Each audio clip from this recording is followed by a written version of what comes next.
Good morning, my dear students. Beta, as you know, we are doing chapter number 21 and chapter name is Financial Statement.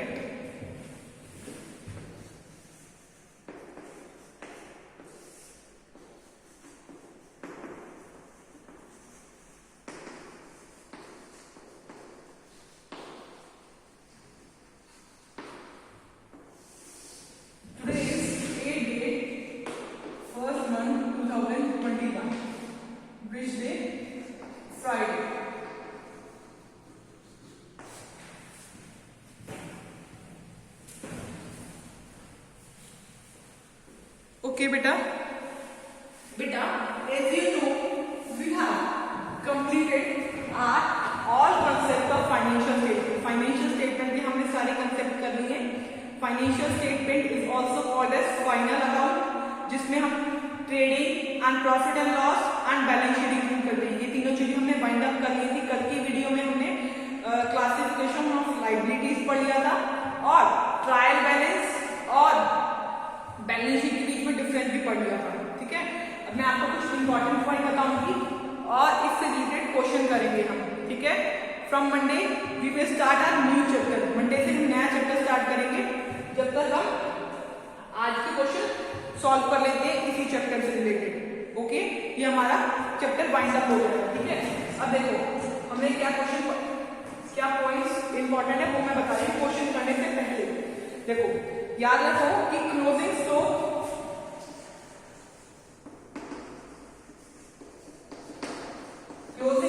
आपको format बना होगा, उसके and में दे रखा है. जैसे क्लोजिंग स्टॉक अंदर नहीं दे रखा, एंड में दे रखा है.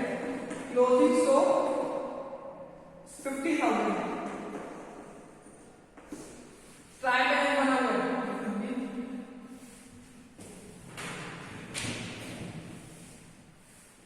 ट्रायल बैलेंस बना हुआ है, उसमें आपको स्टॉक जो है बाहर दे रखा होगा. ट्रायल बैलेंस बना हुआ है, उसमें आपको क्लोजिंग स्टॉक में बाहर दे रखा है. तो आपको क्लोजिंग स्टॉक का करना क्या है आपको याद होना चाहिए. मैं आपको बताती हूँ.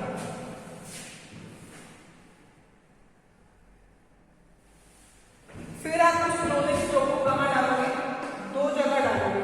देखो, ट्रेडिंग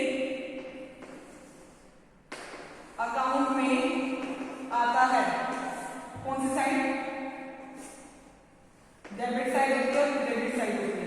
तो ट्रेडिंग अकाउंट में क्रेडिट साइड में आता है क्लोजिंग स्टॉक. यहाँ लिखोगे क्लोजिंग स्टॉक 50,000 लिख दिया. इसके बाद ट्रेडिंग अकाउंट में आने की जगह एक और पॉइंट लिखो, कहाँ आएगा? बैलेंस शीट में आएगा. स्टॉक क्या है? हमारी एसेट है, तो हमारी यहाँ लायबिलिटी साइड होती है और एसेट साइड होती है. एसेट साइड में होगी क्लोजिंग स्टॉक 50,000. ये बात समझ आ रही है. अब इस पॉइंट से रिलेटेड एक और पॉइंट समझाने वाली हूं, वो भी सुनिए.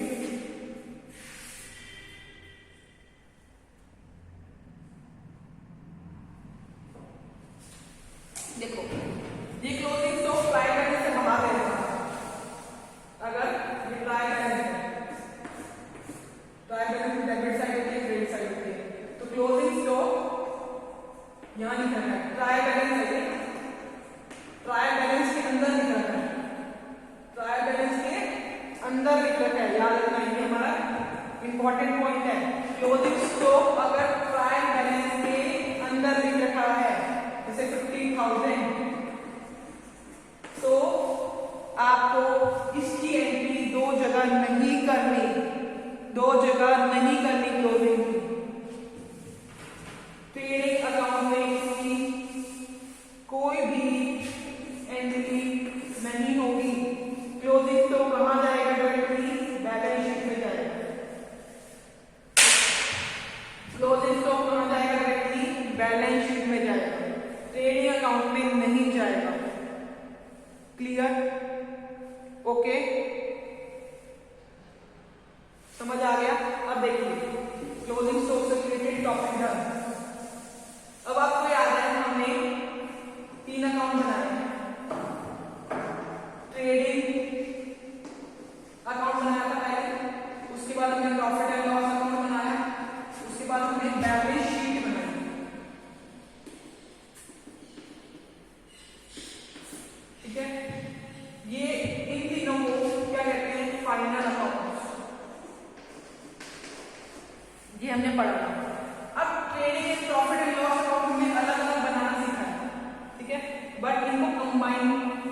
क्वेश्चन में कंबाइन करेंगे। क्या लिखेंगे?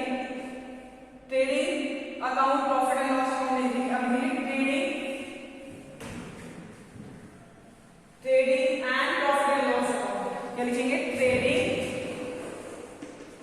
And profit and loss account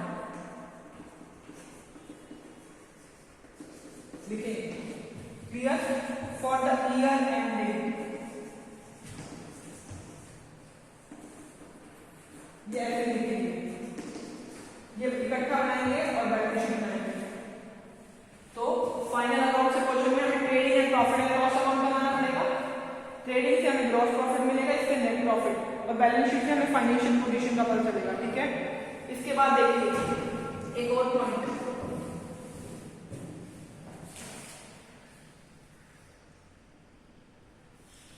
अगर आपको दे रखा हो वेजेस एंड सैलरीज, तो अब आप कंफ्यूज नहीं होंगे कि आपको वेजेस और सैलरीज कहाँ डालनी है। तो you will not get confuse wages और सैलरीज। जब पहला वेजेस है, अब आप सोचोगे वेजेस भी है सैलरीज भी है, नहीं, वेजेस लिखना है ना पहले, तो ये डायरेक्ट एक्सपेंसेस में आता है, तो ये ट्रेडिंग अकाउंट में जाएगा। अब आप सोचोगे ट्रेडिंग और प्रॉफिट एंड लॉस अकाउंट में इकट्ठा है, नहीं, ट्रेडिंग अकाउंट में मतलब पहले ट्रेडिंग अकाउंट की आइटम ग्रॉस प्रॉफिट निकालेंगे ट्रेडिंग अकाउंट से, उसी के अंदर प्रॉफिट एंड लॉस अकाउंट बनेगा, आगे ट्रांजेक्शन करेंगे। ठीक है, अगर इधर पर सैलरी ज्वाइंट अकाउंट है इसका, तो जो पहले दे रखा होगा ना उसको ध्यान में रखोगे। अब दे रखा है सैलरी एंड वेजेस, तो ये क्या है? इनडायरेक्ट में आएगा, तो ये प्रॉफिट एंड लॉस अकाउंट में आएगा। जब वेजेस दे रखा होगा तो ट्रेडिंग अकाउंट में आएगा, जब सैलरी एंड वेजेस होगा, सैलरीज ऑफिस में दी जाती है, वेजेस जो है फैक्ट्री में दी जाती है, फैक्ट्री से रिलेटेड सारे एक्सपेंसेस में आते हैं ट्रेडिंग अकाउंट में, सैलरीज से सारे expenses profit and loss account में जाते हैं, ये ध्यान में रखना। ठीक है, थर्ड पॉइंट देखो इससे रिलेटेड,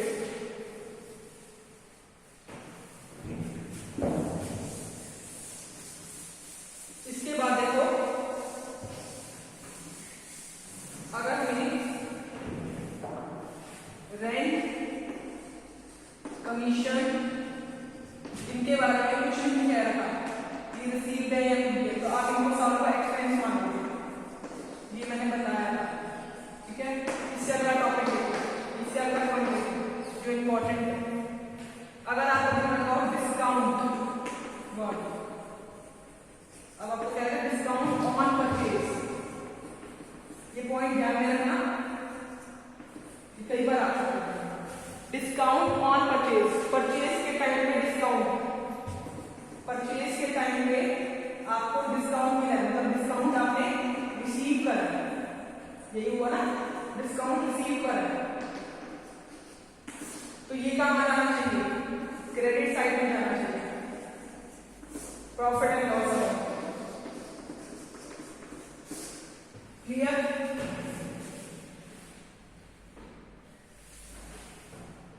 क्रेडिट साइड में जाना चाहिए प्रॉफिट एंड लॉस अकाउंट में। ठीक है, डिस्काउंट रिसीव है, इसको ट्रेड डिस्काउंट नहीं मानोगे। ठीक है, और ट्रेड डिस्काउंट कहीं भी नहीं जाता उसमें, ये ध्यान में रखिए। अब हम क्वेश्चन स्टार्ट करते हैं, आपके बुक का ही क्वेश्चन करेंगे। क्लियर टू यू बच्चा? Okay, let's start today's question. Our today's question is 14. We are going to do 14 questions. 14 question करने वाले हैं आप इसका। Illustration number 14, which is on page number 21.24 पे है, 21.24 पे है क्वेश्चन, वो question illustration number 14 on page number 21.24। Okay, let's start. आपको ट्रायल बैलेंस गिवन है। अब मैंने कल में आपको बताया था अगर ट्रायल बैलेंस गिवन नहीं होगा तो पहले आपको ट्रायल बैलेंस बनाना पड़ेगा, उसके बाद आप क्वेश्चन करोगे। अब ट्रायल बैलेंस गिवन है, so no need to make trial balance, you will do question while using trial balance. So let's see, पहले क्या लिखोगे? Trading and profit and loss account, ये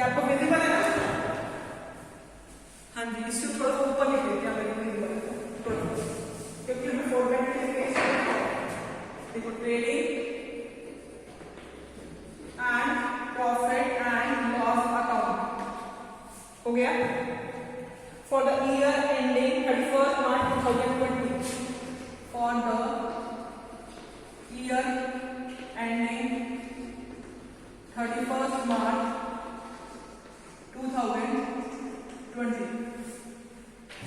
okay, format is debit side and credit side. Format क्या होता है? Debit side होती है और क्रेडिट साइड होती है. यही फॉर्मेट होता है.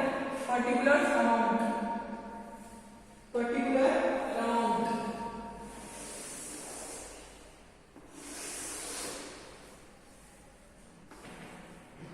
थोड़ा सा कम कर लीजिए क्योंकि हम बैलेंस शीट भी बनाएंगे ना. अमाउंट, ठीक है. अब आपको याद होना चाहिए इसके साथ मैंने आपको बताया था बैलेंस शीट भी बनेगी, तो बैलेंस शीट भी बना देंगे.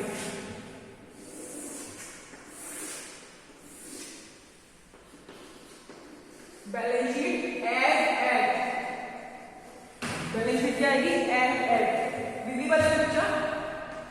As at 31st March 2020. Liabilities, amount, assets, amount. Okay, अब अपनी बुक खोल लीजिए और देख लीजिए मेरे साथ क्या क्या दे रखा है. ठीक है, पहले देखा opening stock 45,000. Opening stock 45,000.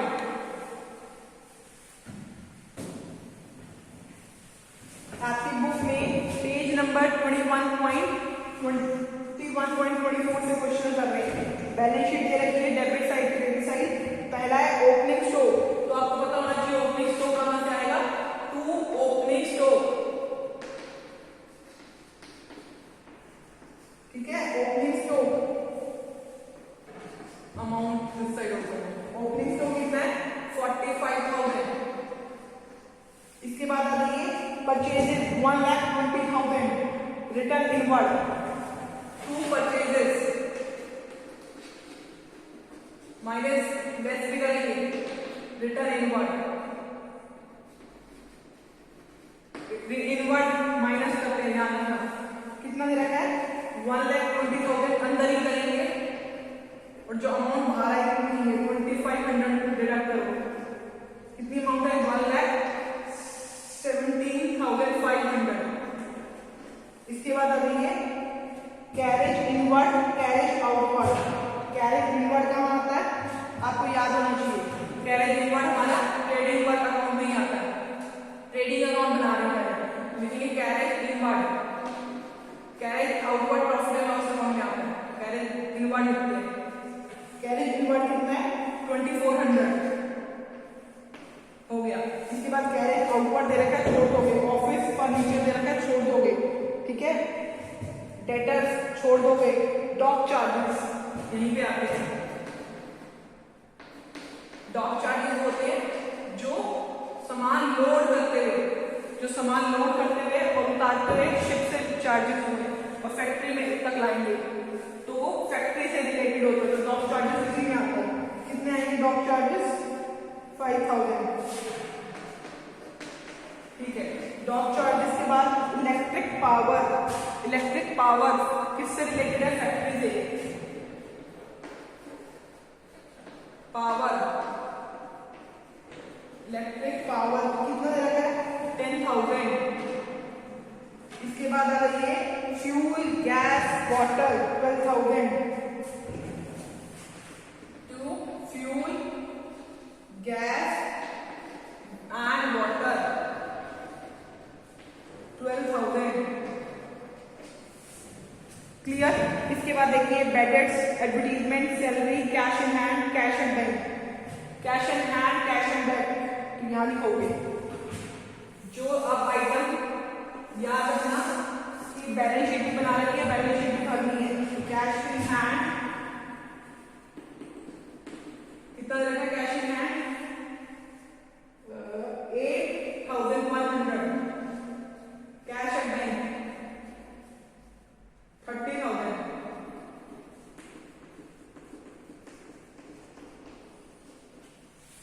Okay, motor इसमें रखा है. मोटर व्हीकल्स यही आती है ना एसेट में. कितनी दे रखी है? 50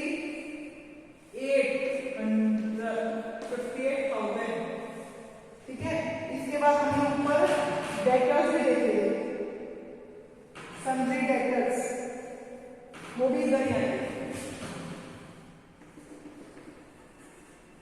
डेटर्स एसेट है ना, डेटर्स कितने रखे हैं, सन्नी डेटर्स 68,000, ठीक है। इसके बाद देखिए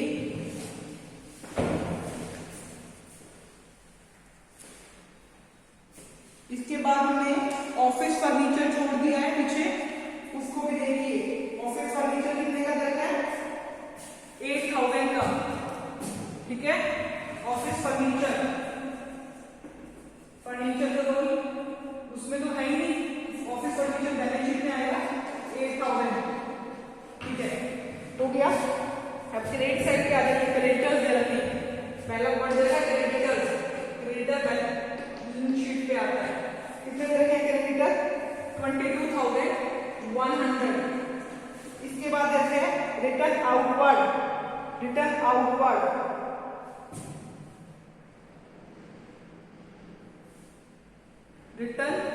आउटवर्ड हमने परचेज में से रिटर्न आउटवर्ड माइनस कर दिया है, देखा ना आपने, ये हमने रिटर्न आउटवर्ड माइनस करा है यहाँ से, ठीक है। सेल में से रिटर्न इनवर्ड माइनस करते हैं, सेल में से रिटर्न इनवर्ड जो वापस आ चुका है, परचेज में outward, purchase outward, sales return inward. इसके बाद रिटर्न आउटवर्ड सेल्स आ गई, सेल्स हमें यहाँ लिखनी है, सेल्स कितनी दे रही है, 3,50,000। अब सेल्स के साथ रिटर्न आउट इनवर्ड आता है, लेफ्ट में सेल्स में रिटर्न इनवर्ड कितना दे रखा है देखिए, 3200, कितनी अमाउंट आ रही है, 3,46,800। इसके बाद अगर याद हो मैंने आपको क्लोजिंग बैलेंस तो बताया था, क्लोजिंग बैलेंस दो जगह जाएगा, बाहर दे रखा है, लिखोगे यहाँ closing stock at the and they रखा है, कितना 75,000, दो जगह जाएगा, बाहर दे रखा है, यहाँ भी आएगा क्लोजिंग स्टॉक 75,000। यहाँ तक क्लियर।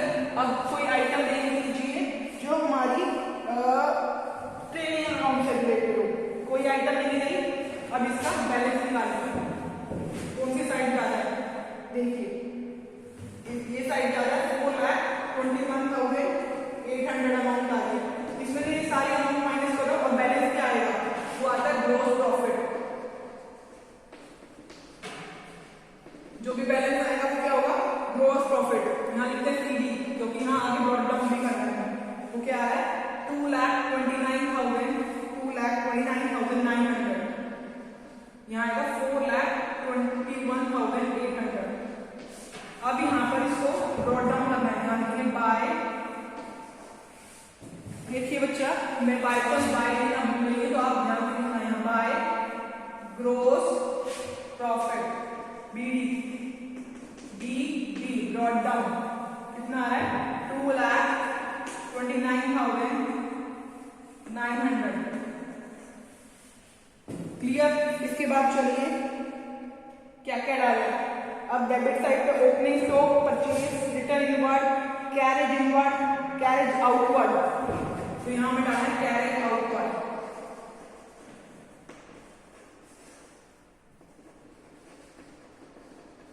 कैरेज आउटवर्ड कितनी कीमत है, 1,500, इनवर्ड ऊपर में आता है, आउटवर्ड नीचे में आता है, ध्यान रखना। इसके बाद ऑफिस फर्नीचर हमने सीखी है, dock charges, electric power, gas and fuel gas and water हो गए, बेडेट्स यहाँ आएंगे,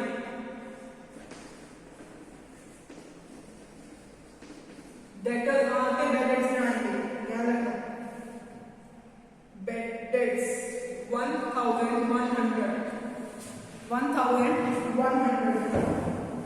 ओके क्लियर बच्चा।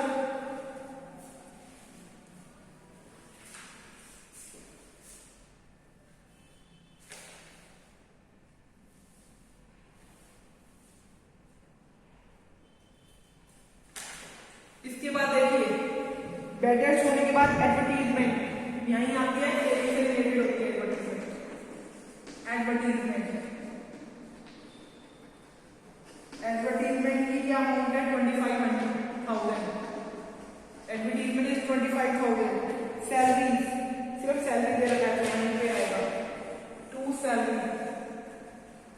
क्या अमाउंट है सैलरी की?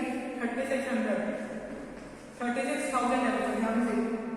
उसके बाद कैश इन हैंड चला गया वहाँ, कैश एट बैंक यहाँ आ गया। उसके बाद मोटर व्हीकल्स, वो यहाँ लिख दी हमने। उसके बाद motor repairs, motor repairs, motor repairs कहाँ आएगा? मोटर रिपेयर्स बैलेंस शीट में आएगा क्या? मोटर रिपेयर्स, क्या मोटर रिपेयर्स बैलेंस शीट में आएगा? नहीं, एक्सपेंस है। एक्सपेंस कहाँ आता है? यहीं पे आएगा, टू मोटर रिपेयर्स, मोटर को रिपेयर्स कर, मोटर रिपेयर 3,000। इसके बाद interest on bank loan, interest on bank loan, miscellaneous expenses आ गया आपको। Interest on bank loan miscellaneous expenses, interest on bank loan कितना आएगा? 2400। रेंट एंड इंश्योरेंस, ठीक है। अब खाली रेंट आया था, अगर मैंने बता रेंट अगर आए तो कहाँ होता है? वो एक्सपेंस होता है, ठीक है। अब rent and insurance business premises अगर है, पहले रेंट एंड इंश्योरेंस लिखो, rent and insurance. Rent and insurance कितना है? 24,500। इसके बाद बिजनेस प्रीमिसेस, बिजनेस की कोई प्रीमिसेस है, एसेट है ना,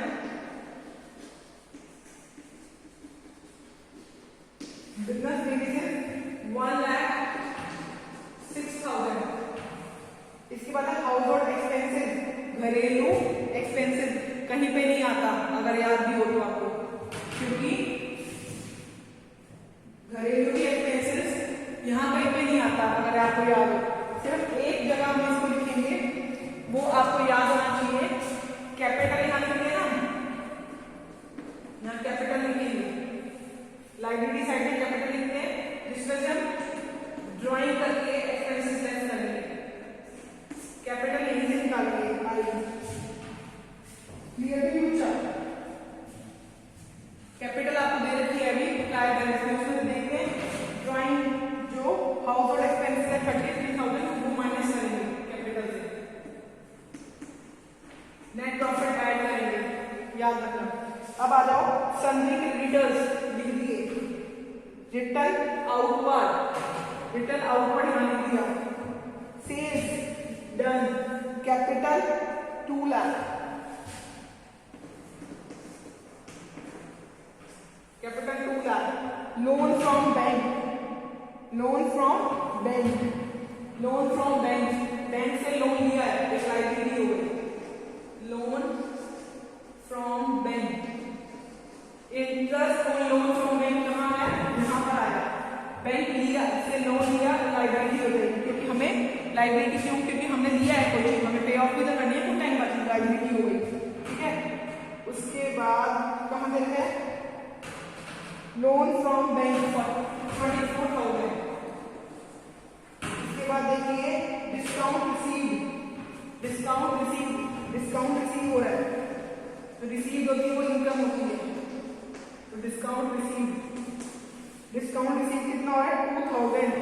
अब कमीशन दे रखी है, तो कमीशन यहाँ है, बाय कमीशन, क्रेडिट साइड में दे रखी है, कमीशन रिसीव हो रही है, इसका मतलब क्रेडिट बैलेंस दे रखा है ना, तो क्रेडिट मतलब इनकम में आ रहा है।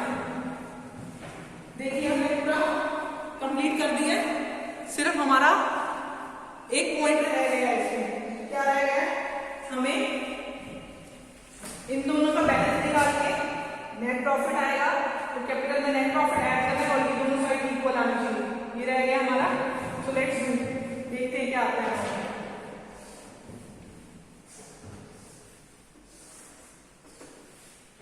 अब साइड का टोटल करो, 2,29,900, 2,000, 1,600। अमाउंट देखो क्या आ रही है, टोटल देखो इसका क्या आ रहा है, इसका टोटल है 2,33,500, 2,33,500। इसमें से ये आइटम माइनस करोगे तो बैलेंस यहाँ आ जाएगा 2,33,500।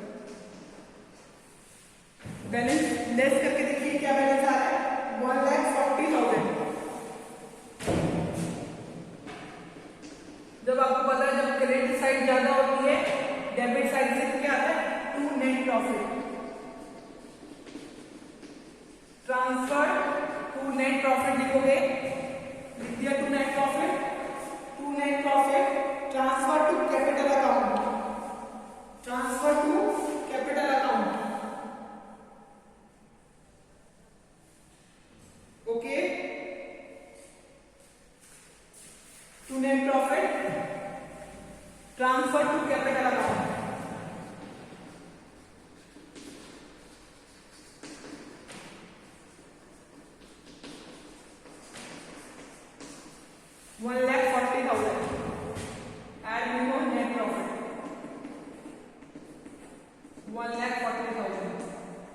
करो 3,40,000 में 33,000 लेस करो। अमाउंट देखो क्या आ रही है यहाँ पर, लिखिए अमाउंट लिखिए क्या है,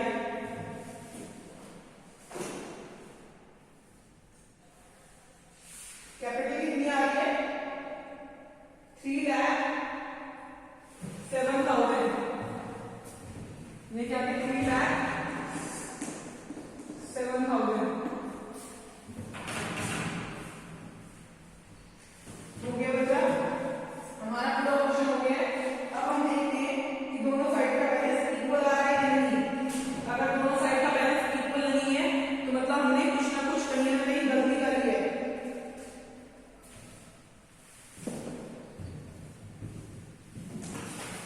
टोटल करिए, यहाँ पर दोनों साइड का बैलेंस इक्वल है,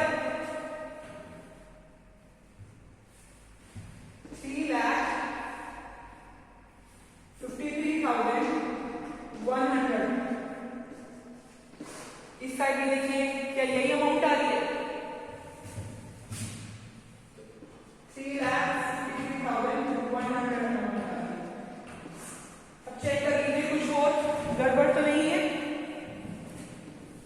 कुछ रह तो नहीं गया क्वेश्चन में। अगर आपको इस क्वेश्चन में कोई भी डाउट हो, इससे रिलेटेड कोई भी क्वेरी हो, देन बच्चा you can ask from me. Okay बच्चा, क्लियर टू यू बच्चा। इससे रिलेटेड आपकी बुक में इलस्ट्रेशन नंबर 15, 16, 17 दे रखी है। 17 क्वेश्चन में आपके बैलेंस शीट बनानी नहीं दे रखी है, सिर्फ बैलेंस शीट, ठीक है। आपके 17 क्वेश्चन में सिर्फ बैलेंस शीट बनाने दे रखी है। उससे रिलेटेड एक पॉइंट है, मैं आपको भी बता देती हूँ। एक डेप्रिसिएशन दे रखा है आपके क्वेश्चन में, तो उसका कहाँ यूज करोगे। आपको पता है डेप्रिसिएशन से जो होती है हमारी किस एसेट की वैल्यू बढ़ जाती है। जैसे मशीनरी है 60,000 की और मशीनरी पे डेप्रिसिएशन है 10%, तो 10% अगर मशीनरी का निकालेंगे वो आएगा 6,000। तो मशीनरी में से डेप्रिसिएशन माइनस कर दोगे, मशीनरी में से डेप्रिसिएशन माइनस करोगे तो हमारी अमाउंट आएगी 54,000। और ये इसको भी कहाँ पर, आपको पता है मशीनरी कहाँ आती है, मशीनरी कहाँ आती है, एसेट साइड में आती है। मशीनरी एसेट साइड में लिखोगे, मशीनरी ये सारा अंदर करोगे और बाहर अमाउंट आएगी 54,000। अगर आपको कोई भी टॉपिक या कोई भी पॉइंट में डाउट हो, then you can ask from me. Okay बच्चा, थैंक यू वेरी मच।